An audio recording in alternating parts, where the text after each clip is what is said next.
Hey, what's going on? Welcome back to Dapper Dividends. This is my channel, and on the channel today I am super excited to share my newest dividend growth company that I've been waiting ages to get into. It is none other than the one, the only Clorox Corporation. Everybody loves Clorox, I would hope, and I'm excited. So let's just get right into it and tell you all about Clorox. Clorox Company has a $23.4 billion market cap. They manufacture and market consumer and professional products worldwide. They were founded in 1913 and are headquartered in Oakland, California. So the bleach company has grown into quite the diverse company with products that are spread all throughout retail stores, and I will guarantee that you were not aware of some of the products that Clorox has under their wing. Clorox divested from Procter & Gamble in 1969 and has expanded into a company with $6.7 billion in annual sales as of fiscal year 2020, which is an 8% growth and earnings per share growth of 16%. This is achieved by focusing on building big share brands in mid-size categories like Burt's Bees, Fresh Step Kitty Litter, and Renewed Life.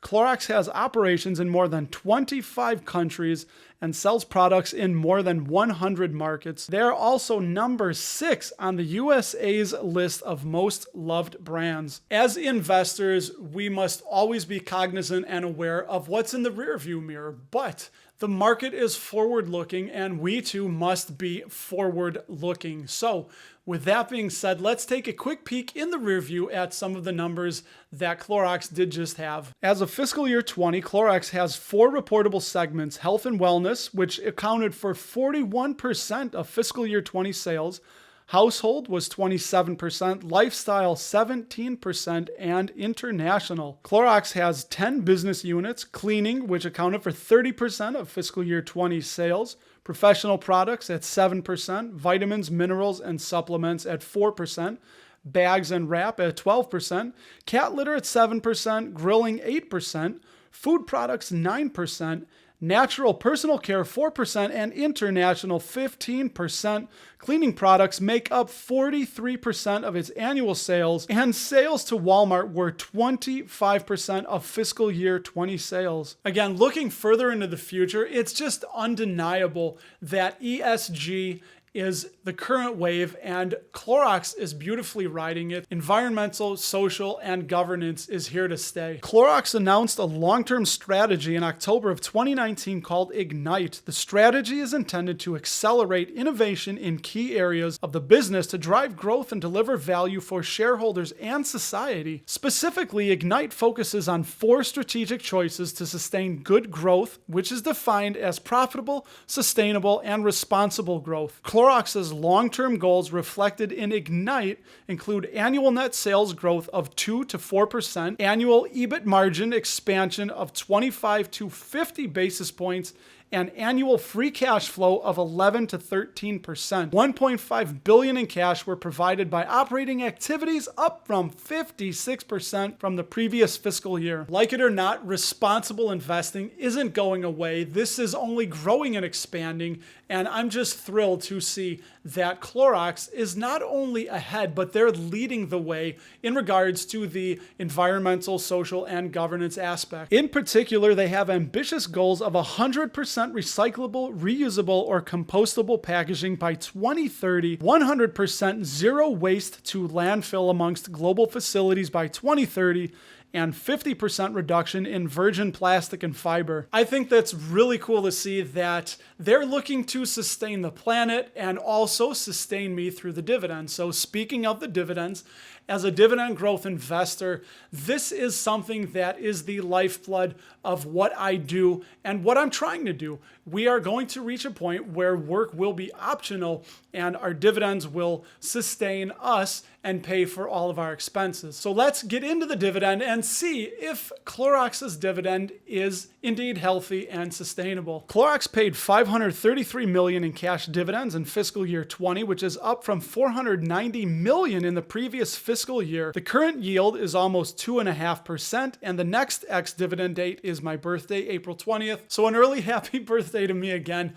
I will most likely be buying myself a few early birthday gifts in the form of Clorox shares. The earnings per share payout ratio is 45%, while the free cash ratio is even better at 41.25%. Clorox has raised dividends for 20 consecutive years. The latest increase was 5% in May of 2020 and has paid a dividend for 51 consecutive years ever since it became independent from Procter & Gamble, and has a very solid 10-year compound annual growth rate of 7.5%. Now, one of the key signs, one of the red flags, one of the telltales that a cut could be coming is debt. If they have too much debt and they're not able to cover the interest on the debt, that is a big sign that a cut could be coming to free up cash. So let's look at Clorox and their debt situation. At first glance, it looks like they did have a bit of debt, with the debt to equity ratio at 201.7%, but both their short and long-term assets outweigh the commensurate liabilities. Now, I always preach that debt is not created equal. If you're able to take on debt and bring in excess of the debt after you pay off the interest expense, you're good. That is good, healthy debt to have. So let's take a peek at the interest coverage ratio and see if there is enough operating income to cover the interest expenses. The current ICR ratio is 15.64, which means Clorox has $15.64 of operating income to cover every $1 in interest expense. So the operating income can easily cover the interest expense, and I like to look for an ICR of at least 5 to allow wiggle room for interest rate hikes and downturns in operating income. And just to further give me the warm and fuzzy, I love looking at institutional ownership. The higher the institutional ownership, the more confident that the big funds are that a company is safe and stable and is going to be paying them income as well as myself income. So they do have a very high institutional ownership at 84%, which is very nice and very healthy. In September of 2020, Clorox appointed a new CEO, which is a longtime team member that's been working up the ranks and promoted from within, and is somebody who is exactly my age, which is 42 years old. So that is really impressive. Rendle is 42 and the new CEO of Clorox after taking the reins from Ben O'Dorer, and her number one priority is to get more of the Clorox products into homes and healthcare facilities. Last but not least, the valuation.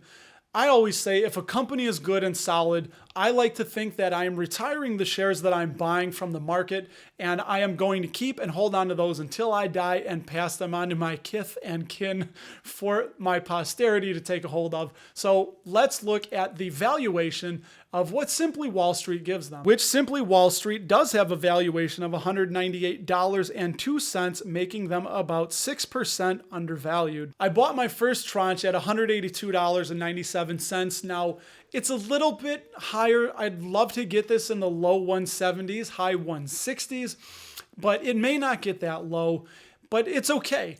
I like to do this because now I'm at 182.97. So whenever it drops below that, it's just a nice little psychological trick that I'm going to be more motivated to buy more shares of that company because I'll feel like I'm averaging down. And as investors, it does feel much easier to average down in something you believe in than to average up. But either way, I'm looking to retire the shares that I'm buying, looking at it as a sunk cost. I can't get my money back. The only thing I will get is the growing dividend income, the growing passive income that Clorox will keep paying me. It's going to be tough for them to replicate the sales that they had from the COVID pandemic, which just fueled Clorox and put them way into what I think is pretty overvalued. So it's nice to see them pulling back. I think people are going to think as long as the vaccine is coming, then Clorox is going to struggle, but that's fine. You and I both know this is a fantastic company that's not going anywhere, and I will be happy to take more shares off of people's hands and hang on to them into the future and beyond. If I've helped you at any point during this video, please help me out with a like and gently tapping that subscribe button. You can follow me on Twitter at RustyRam78 and check me out on Instagram at Dapper Dividends. And please, expertise comes from the community. It comes from you. Yes, you, right? You in the community. What's up? How's it going? So leave a comment in the comments section below, because you know where the comments go, and you know that I will engage and respond with you. So let us know your thoughts on Clorox. We would love to talk to you, and I will talk to you in the next video.